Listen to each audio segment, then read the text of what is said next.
पता होता है मेरा पार्टनर फलां जगह पे ख़राब है, बाज़ दफ़ा नहीं पता। नहीं लेट्स से पता है, हाँ। मेल को पता है कि मेरा रिलेशनशिप ख़राब है, या वो इंक्लिनेशन किसी तरफ हो रही है या हो गई है, या फीमेल को पता है कि यार फलां, या कोई रिवर्सल गुंजाइश मौजूद है, या कुछ परसेंटेज ऐसी है जो इसको रिवर्स करना या इसको ठीक करने के ऊपर है, या अलहदा हो जाना पहली तरजीह होती है? करना चाहिए, मैं कहता हूँ ठीक करना चाहिए। करते हैं लोग, वैसे करते भी हैं लोग। कोई ऐसी कोई एग्जांपल बताएं? बहुत सारी एग्जांपल्स हैं। कोई एक मेरे पास मियाँ और बीवी दोनों आए, मियाँ रो रहा था, कहने लगा सर बेवफाई रुला देती। हाँ, वैसे ठीक है, मैं आपकी आंखों में भी आंसू देख रहा हूँ। नहीं नहीं, ऐसी कोई बेवफाई नहीं है फिलहाल, ठीक है। लेकिन अच्छा, चलें। तो क्या हुआ कि मियाँ रो रहा था, उसने कहा कि सर ये खुद ही बताएंगी।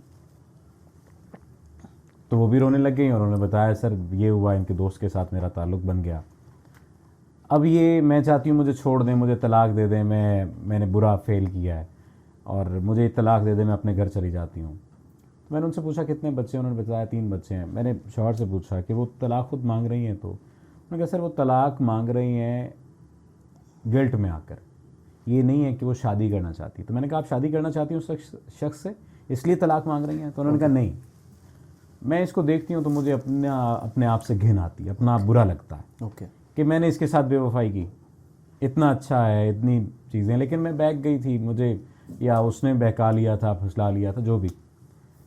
तो क्या करना चाहिए? हम इकट्ठे रहना चाहते हैं।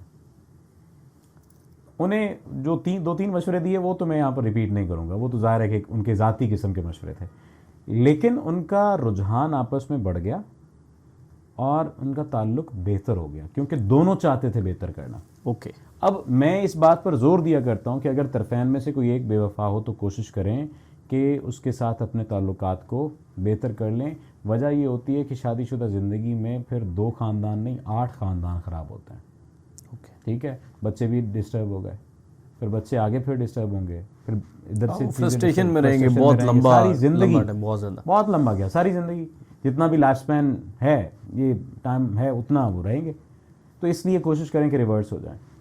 ज़्यादातर केसेस में मर्द कंप्रोमाइज़ मैंने करते देखे हैं।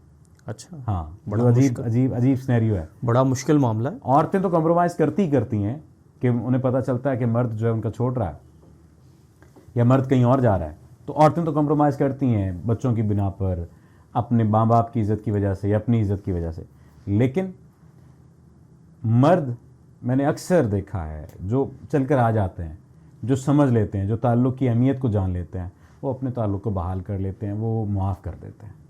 और ये बहुत बड़ी बात है। मैं ये नहीं कहता कि इससे बेवफाई जायज़ हो गई, लेकिन कम से कम वो अपने घर को बचाने के लिए, अपने बच्चों को अजाब से बचाने के लिए कुर्बानी दे देते हैं, तो ये एक अच्छी बात है। इतनी हिम्मत, इतना जज्बा होना चाहिए। पहली बात तो बेवफाई करनी नहीं चाहिए, लेकिन अगर ऐसा कुछ है तो आपके अंदर इतना जज्बा होना चाहिए, क्योंकि मैं ये समझता हूँ कि अगर किसी एक शख्स ने किसी दूसरे को चीट किया है तो कहीं ना कहीं जिसको चीट किया गया है उसका कसूर है।